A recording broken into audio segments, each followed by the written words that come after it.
네, 방금 읽은 본문 말씀은 2024년 1월 18일 목요일 매일 성경 큐티 말씀이었습니다. 우리가 경험하는 힘들고 어려운 문제 중에는 하나님이 우리를 시험하시는 것도 분명히 포함되어져 있습니다. 성경에 나오는 여러 사건과 이야기들 중에서 아주 대표적인 것이 창세기 22장에 하나님이 아브라함에게 이삭을 제물로 바치라는 것이 하나님의 시험이었죠. 히브리서 11장 17절을 보면 이에 대해서 분명하게 말씀해 주고 있습니다. 아브라함은 시험을 받을 때에 믿음으로 이삭을 드렸으니 그는 약속들을 받은 자로 돼 그 외아들을 드렸느니라. 시험을 받을 때에 라고 히브리서 11장 17절 말씀은 분명히 우리 가운데 그렇게 얘기해 주고 있어요. 또 이것뿐만이 아니라 신약에서는 달란트 비유가 하나님 시험의 일종이라는 생각을 저는 하고 있습니다. 받은 달란트로 어떻게 반응했는지에 따라서 주인의 반응이 평가가 달라지죠. 이것을 보면 하나님께서 우리를 이렇게 시험하시는구나 라는 생각을 자연스럽게 하게 됩니다. 이뿐만이 아니라 성경 여러 곳을 찾아보면 하나님께서 시험하신다는 직접적인 말씀들이 계속 반복해서 나타나고 있습니다. 신명기 13장 3절 말씀 보면 너는 그 선지자나 꿈꾸는 자의 말을 청종하지 말라. 이는 너희의 하나님 여호와께서 너희가 마음을 다하고 뜻을 다하여 너희의 하나님 여호와를 사랑하는 여부를 알려하사 너희를 시험하심이니라 라고 말씀합니다. 사사기 3장 1절은 또 이렇게 얘기합니다.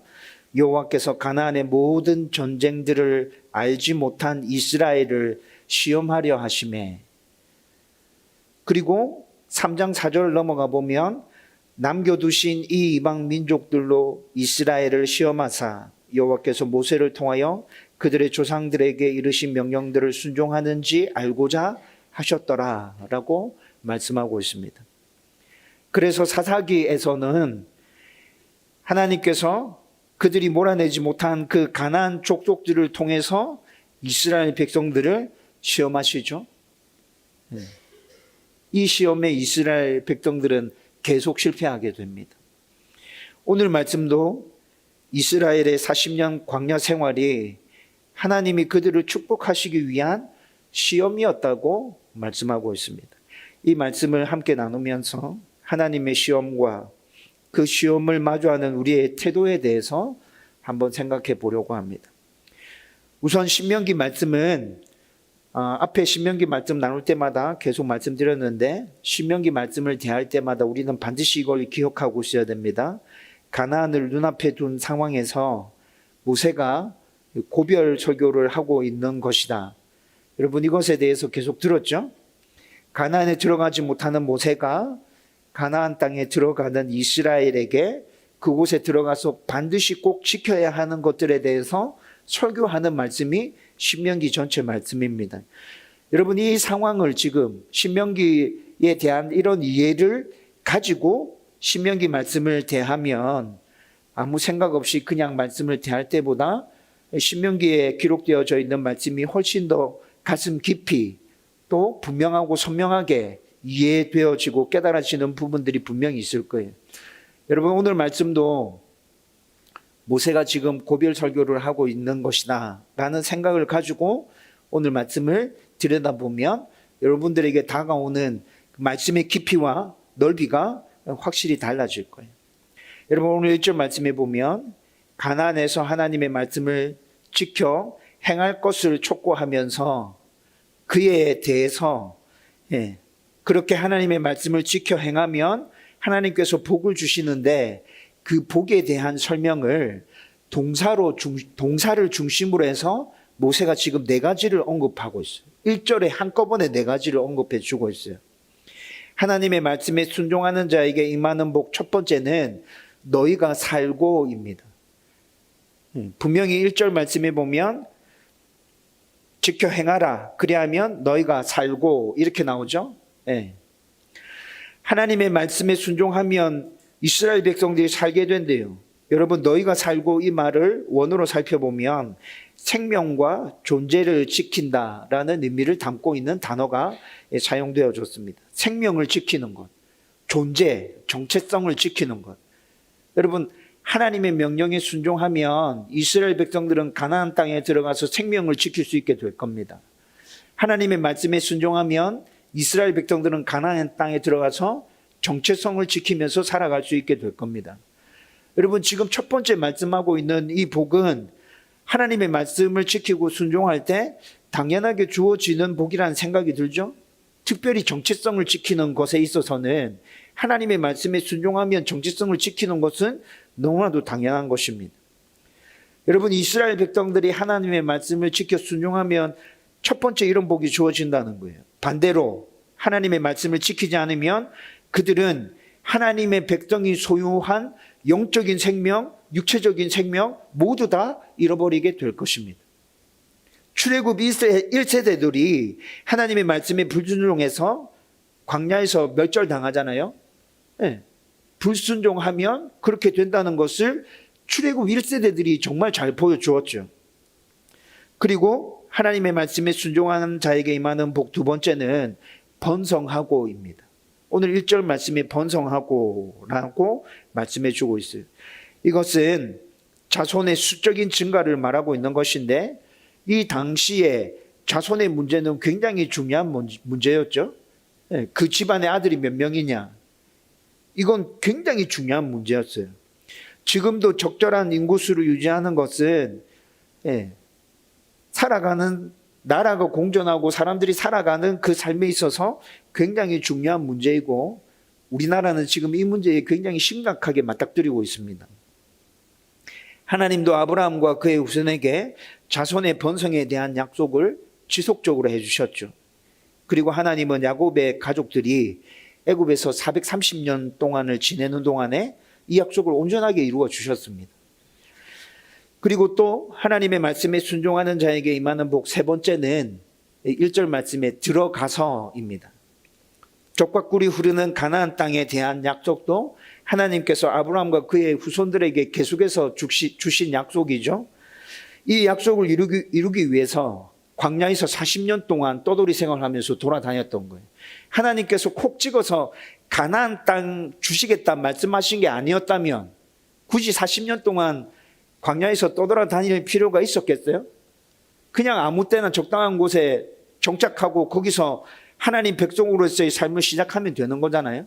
유목생활을 하든지 아니면 농사를 짓든지 그곳의 기후와 그곳의 환경은 별반 다르지 않습니다.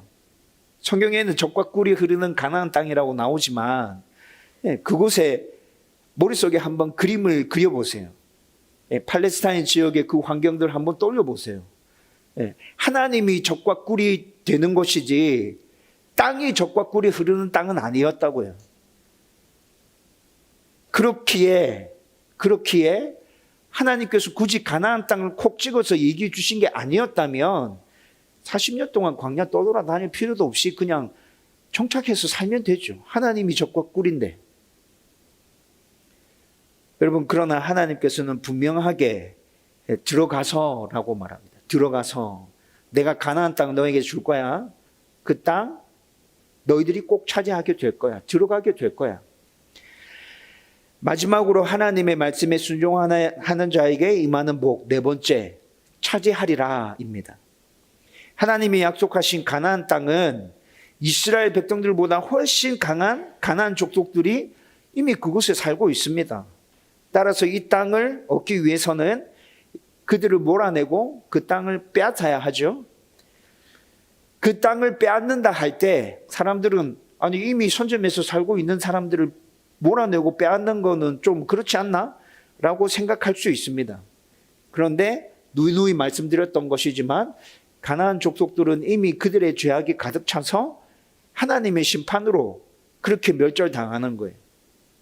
하나님의 심판이 그들 가운데 임했기 때문에 이스라엘 백성들은 그 심판의 도구로 그들을 멸절시키고 그 땅을 차지하게 되는 것이죠. 어쨌든 하나님의 능력 가운데 도우심 가운데 이스라엘 백성들은 자기들보다 훨씬 뛰어나고 강한 민족이 사는 그 가나안 족속들 다 몰아내고 그 땅을 차지하게 될 것입니다. 여러분, 이것이 지금 모세가 1절 1절 가운데 하나님의 말씀에 순종하고 지키는 자들에게 주시는 복 4가지를 동사를 중심으로 해서 이렇게 담아서 설명하고 있어요. 모세는 1절에서 얘기한 이 복을 당장 현실의 삶 속에서 하나님께 순종하고 하나님을 온전히 잘 섬기면 하나님께서 이 복 주실 거야 라고 선포하고 있다는 것이죠. 단 한 번에, 단 한순간에 이 모든 복들이 다 부어지는 것이 아닙니다. 다 쏟아지는 것이 아니에요. 단계적으로 때에 맞게 하나씩 하나씩 차츰차츰 하나님의 복이 현실 가운데 이루어져 갈 것입니다.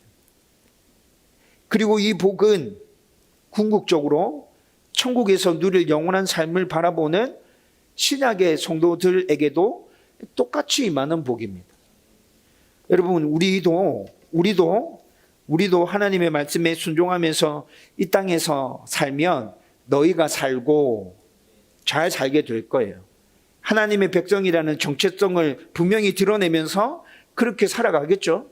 하나님의 말씀에 순종하고 하나님을 잘 섬기고 살면 우리도 이 땅에서 번성하게 될 거예요. 자손들이 번성하고 우리가 하는 일들도 하나님의 은혜와 복 가운데 번성하게 될 거라고요.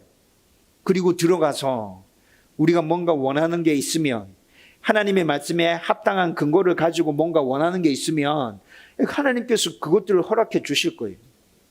결국에는 죽고 난 다음에 천국에 들어가게 되겠죠. 그리고 천국을 차지하게 될 거라고요. 여러분, 지금 모세가 이야기하고 있는 1절에 하나님의 말씀에 순종하는 자에게 주시는 복은 이 시대를 살아가고 있는 저와 여러분들에게도 똑같이 주어지는 복이란 말이에요. 이렇게 하나님의 말씀에 순종할 때 임하는 복을 선언한 다음에 2절에서 모세는 또 뭐라 얘기합니까? 광야에서 생활했던 것을 기억하라고 얘기합니다. 광야에서 생활했던 거 기억해. 그리고 그 광야 생활은 이스라엘의 마음이 어떠한지를 알기 위한 하나님의 시험이었다고 얘기해 주고 있어요. 광야에서 생활했던 거 어렵고 힘들었지만 너희들 그때 잘 기억해야 돼. 그때 너희들이 어렵고 힘들었던 그것은 하나님께서 너희들의 마음이 어떤지를 알기 위해서 시험하셨던 거야. 여러분, 지금 모세가 이 이야기를 하고 있다는 것이죠. 여기서 우리가 첫 번째로 주목해야 할 부분은 무엇이냐면 하나님은 우리의 마음을 보신다는 것입니다. 여러분, 광야에서 40년 동안 이스라엘 백성들이 굉장히 힘들고 어렵습니다. 왜 힘들고 어려웠다고요? 그들의 마음이 어떤지 알기 위해서 하나님께서 그 힘듦과 어려움들을 통해서 이스라엘 백성들을 시험해 보셨다는 것이죠. 여러분, 이것은 사무엘이 다윗에게 기름을 부을 때 외모를 보지 않고 중심을 보신다는 사무엘상 16장 7절 말씀과 일맥상통하는 것이죠. 하나님은 중심을 보십니다. 우리의 겉모습을 보는 게 아니에요. 겉모습은 순종하는 척 반응할 수 있습니다. 그렇게 포장할 수 있다고요. 사람들을 속일 수 있다고요. 여러분, 교회 안에 있는 성도들 자세히 잘 들여보면 이렇게 포장하고 이렇게 겉모습으로 사람들을 속이는 성도들이 있습니다. 그래서 겉모습을 보고 저 사람 참 좋은 신앙인이구나, 괜찮은 사람이구나, 저 사람 이런 면이 있구나, 이렇게 이해를 했는데 보았던 겉모습과 전혀 다른 모습이 나타날 때 우리는 당황하게 되죠. 그리고 나타났던 그 겉모습과 전혀 다른 모습이 나타날 때 교회 안에 문제가 생기기도 합니다. 그러나 겉모습과 마음을 함께 보시는 하나님은 절대로 속일 수가 없습니다. 여러분, 하나님은 전지전능하신 분이다. 항상 우리가 이것을 기억하고 가슴에 새기고 살아야 합니다. 하나님은 겉과 속이 같은 온전한 헌신과 순종과 사랑을 그의 백성들에게 요구하시고 기대하십니다. 겉모습과 속이 같은 온전함을 하나님 우리들에게 기대하시고 요구하신다고요. 그래서 여러 상황을 통해 겉모습이 아니라 마음을 살피시며 정말 당신에게 순종하는지 안 하는지 하나님께서 시험을 통해서 확인하신다는 것이죠.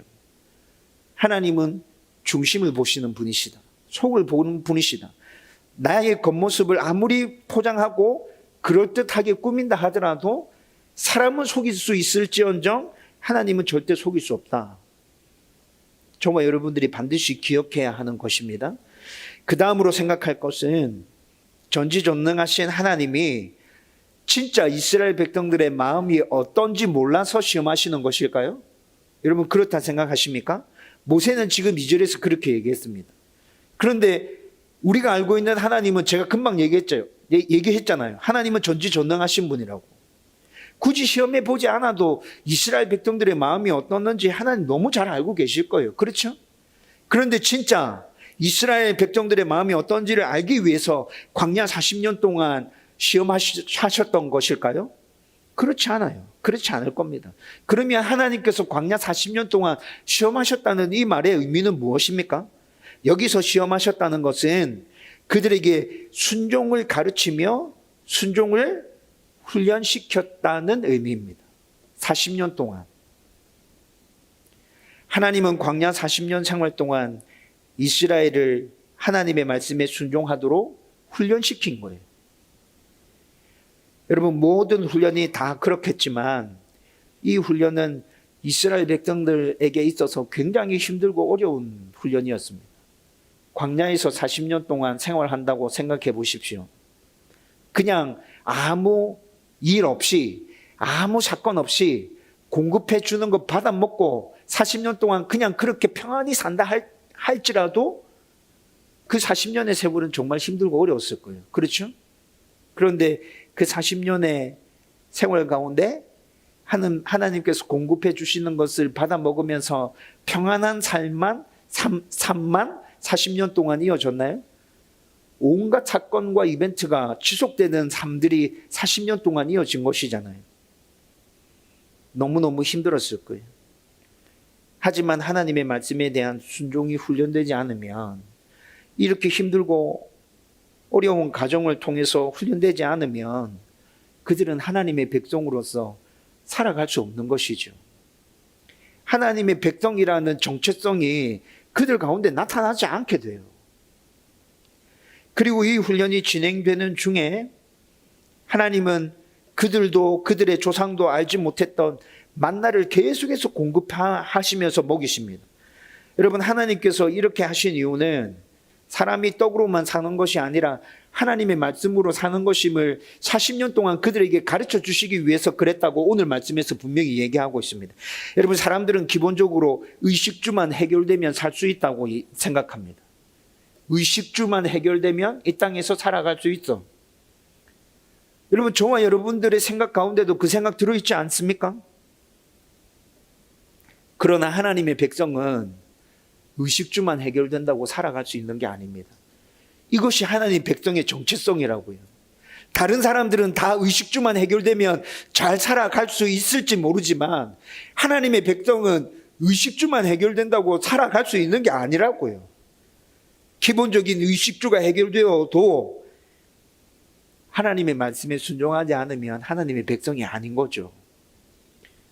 이것은 하나님 백성은 떡으로만 사는 것이 아니라 그분의 말씀으로 산다는 것을 가르치기 위해서 하나님께서 40년 동안 만나를 먹이시면서 하나님의 말씀에 순종하는지 안 하는지 계속해서 반복하면서 시험하고 계시는 거예요. 훈련시키고 계시는 거예요.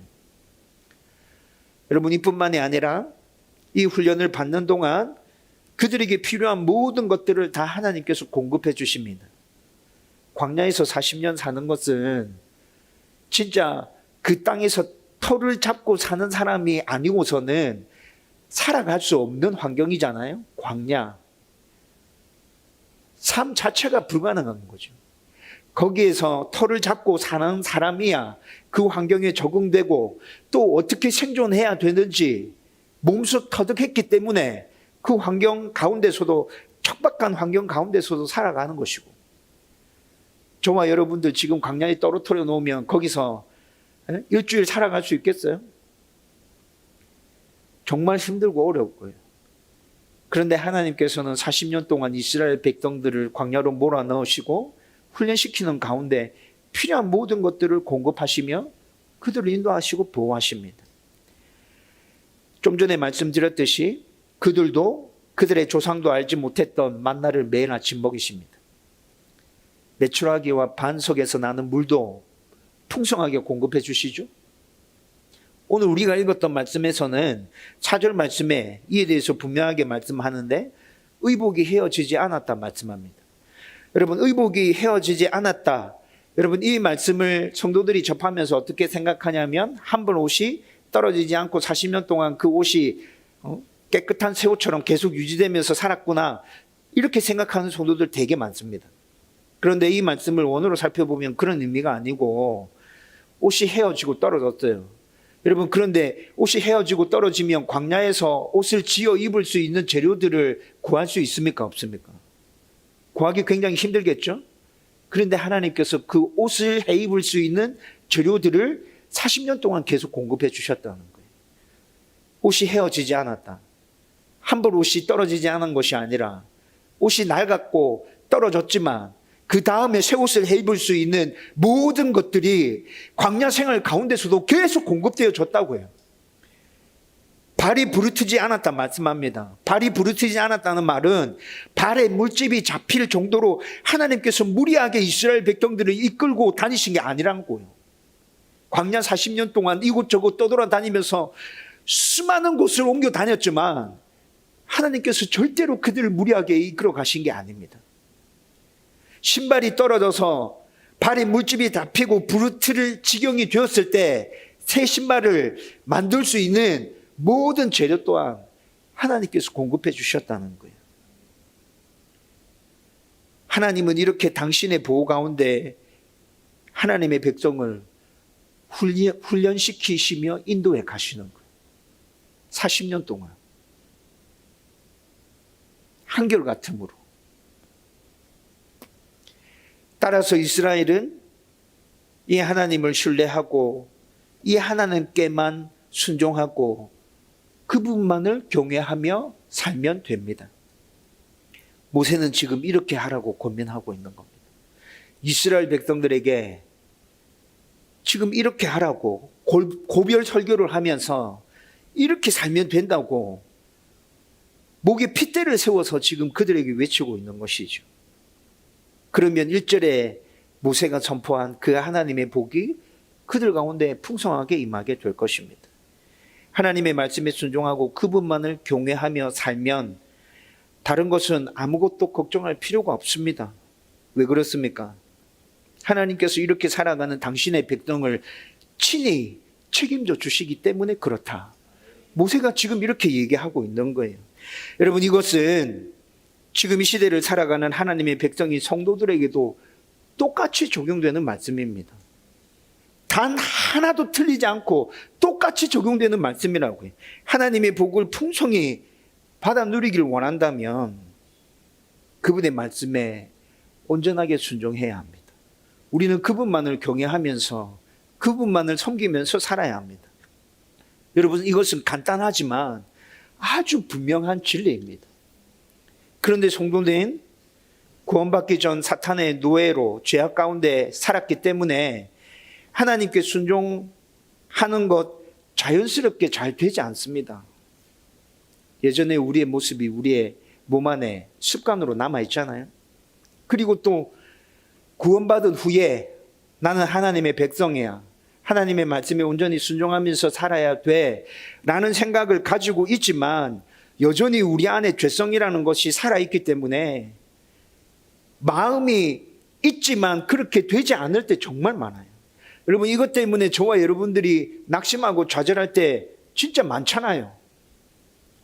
저는 이 싸움이 제일 힘들다고 여러분들에게 계속 말씀드렸잖아요.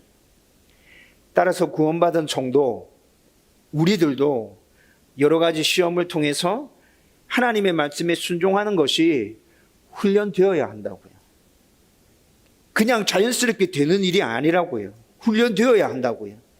그래서 성도의 삶에도 힘들고 어려운 일들이 훈련을 시키기 위한 하나님의 테스트가, 시험이 끝없이 반복적으로 우리 가운데 계속 일어나게 될 겁니다. 그 힘들고 어려움은 하나님께서 우리를 시험하는 것입니다. 하나님의 테스트입니다. 여러분, 제가 여러분들께 계속 누누이 강조해서 말씀드린 거 있습니다. 하나님의 뜻을 어떻게 분별합니까? 옳고 그름을 먼저 생각하라 그랬죠? 나와 다른 사람들에게 유익이 되는가? 방법이 옳은가? 하나님께 영광이 되는가? 실패했을 때라도 하나님께 영광이 되는가? 여러분, 이런 것들을 생각하면서 결정했는데 계속 그 일이 꼬이고 힘들고 어렵습니다. 분명히 그런 것들을 잘 생각하고 신중하게 결정한 일입니다. 여러분, 그렇다면 우리는 그 힘듦과 어려움들을 어떻게 받아들이면 되겠습니까? 하나님의 시험입니다. 하나님이 우리를 테스트하고 있는 것입니다. 참고 인내하고 견디며 하나님의 도움을 구하면서 계속해서 하나님의 뜻에 합당한 방향으로 뚜벅뚜벅 걸어가야 된다고요. 그 모든 과정을 통해서 온전히 하나님께 순종하는 진짜 하나님의 백성으로 하나님께서 우리를 그렇게 변화시켜 가실 것입니다. 여러분, 그리고 힘들고 어려운 문제 중에 많은 것은 사탄의 유혹일 수 있습니다. 그 유혹은 하나님의 말씀을 여러분들이 온전하게 굳게 붙들고 있다면 자연스럽게 이겨낼 수 있어요. 여러분, 그런데 자주 언급했듯이 우리는 사탄의 유혹에 넘어간 것을 하나님의 시험으로 잘 포장하는 것이 문제입니다. 사탄이 우리를 유혹할 때 저와 여러분들이 제가 방금 말씀드렸던 옳고 그름, 나와 다른 사람들에게 유익이 되는가, 올바른 방법인가, 하나님께 영광이 되는가, 실패했을 때라도 여러분, 이런 것들을 잘 생각해 보면서 말씀을 붙들고 결정한 일이면 여러분, 그 일들 하나님의 뜻에 합당한 것이고 잘 풀리지 않을 때는 하나님께서 시험하시는 거라 그랬죠. 저와 여러분들 가운데 이런 기준으로 모든 일들을 판단하고 있다면 사탄이 감히 유혹할 수 있겠어요? 접근조차도 힘들 거예요. 그렇죠? 말씀을 이렇게 굳건하게 붙들고 있다면. 말씀을 굳건하게 붙들고 있는 그 자체로 사탄의 유혹은 쉽게 이겨낼 수 있다고요. 그런데 문제는 사탄의 유혹이 넘어갔음에도 불구하고 나는 말씀을 굳게 붙들고 있어 라고 착각하면서 살고 있는 우리의 모습들. 하나님의 말씀으로 번드르르하게 포장하고 있는 것들. 여러분, 이것이 진짜 문제라고요. 필요한 말씀만 가져오고 하나님의 말씀을 이상하게 해석하고 안에 든 내용은 썩어 무드러졌는데 겉포장지만 번드르르하게 싸서 괜찮잖아, 멋지잖아, 훌륭하잖아, 내가 하는 게 맞잖아 라고 얘기하면서 자기 자신까지 그렇게 속여버리는, 저와 여러분들이 스스로에게 얼마나 자주 속아 넘어가고 있습니까? 그래서 자신을 발가벗기고 말씀 앞에 서서 하나님께 나아가야 한다고 제가 그토록 계속해서 강조하는 거예요. 하나님의 말씀을 늘 가까이 두고 읽어야 돼요. 묵상해야 돼요. 여러분, 그 말씀을 통해서 다른 사람이 아니라 자기를 성찰해야 된다고. 다른 사람이 아니라 자기 자신의 모습을 계속해서 살피고 성찰해야 된다고. 하나님의 말씀을 제대로 붙들기만 하면 우리의 모습이 어떠한지 분명하게 온전하게 보일 것입니다. 우리의 모습이 온전하게 보이면 잘못된 부분 회개하고 바로 잡고 고쳐갈 수 있는 여지는 충분하게 있는 것이죠. 저와 여러분들 가운데 이런 은혜가 풍성히 넘쳐나기를 주님의 이름으로 축원드립니다. 내 모습이 어떻는지 정확하게 보고 그것을 제대로 진단해서 하나님의 말씀에 온전히 순종하고, 그래서 하나님께서 주시겠다 약속하신 모세가 선포한 그 풍성한 복을 내 삶 가운데 받아 누리고 사람들 가운데 흘려보내고, 진짜 저와 여러분들이 이 세상의 삶에서 그러한 삶을 살아갈 수 있기를 주님의 이름으로 축원드립니다. 여러분, 이제 말씀을 정리하려고 합니다. 제가 다시 분명하게 여러분들에게 선포합니다. 여러분들의 삶 가운데 앞으로도 어렵고 힘든 일들 계속해서 몰려올 겁니다. 옳고 그름을 따져서 판단했을지라도, 나와 다른 사람들에게 유익한 것일지라도, 방법이 옳아도, 실패했을 때 하나님께 영광이 되는 일이라도, 이 모든 것들을 다 생각하고 진짜 신중하게 결정하고 선택한 일인데도 꼬이고 힘들고 어렵고 그 일들이 여러분들의 삶 가운데 계속 다가올 것이라고. 그런데 그건 뭐라고요? 하나님의 시험입니다. 테스트입니다. 인내하고 견뎌야 합니다. 하나님께서 도와주실 겁니다. 하나님께서 감당케 하시고 피할 길을 내시고 도와주시고 인도해 주시고 보호해 주실 것입니다. 그 과정 가운데 우리를 굳게 하나님의 백성으로 세우실 것입니다.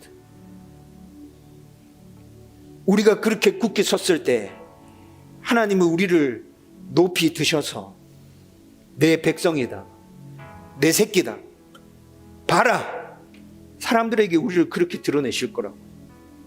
우리를 통해서 하나님이 하나님 되심을 사람들이 볼 수 있도록 하나님께서 그렇게 강하게 역사해 주실 것입니다. 여러분, 반대로 말씀과 상관없이 욕심 때문에 세상의 방식에 따라가다가 여러분도 어려움을 만났습니까? 그건 사탄의 유혹입니다. 돌아서야 됩니다. 과감하게 그 자리에서 다시 일어서서 하나님의 말씀 가운데로 여러분들의 발걸음을 옮겨 놓아야 된다고요. 내 생각, 내 판단, 내 고집, 내 주권 모든 것 다 내려놓고 온전히 하나님만을 붙드십시오. 하나님만을 바라보십시오. 날마다 말씀으로 내 모습이 어떠한지 자기를 성찰하십시오. 사타치 살피고 하나님의 긍휼과 은혜를 구하면서 순종하기 위해서 몸부림치십시오. 저와 여러분들이 이렇게 살아간다면 인생의 힘듦과 어려움은 모두 다 하나님께서 복 주심으로 바뀌게 될 것입니다.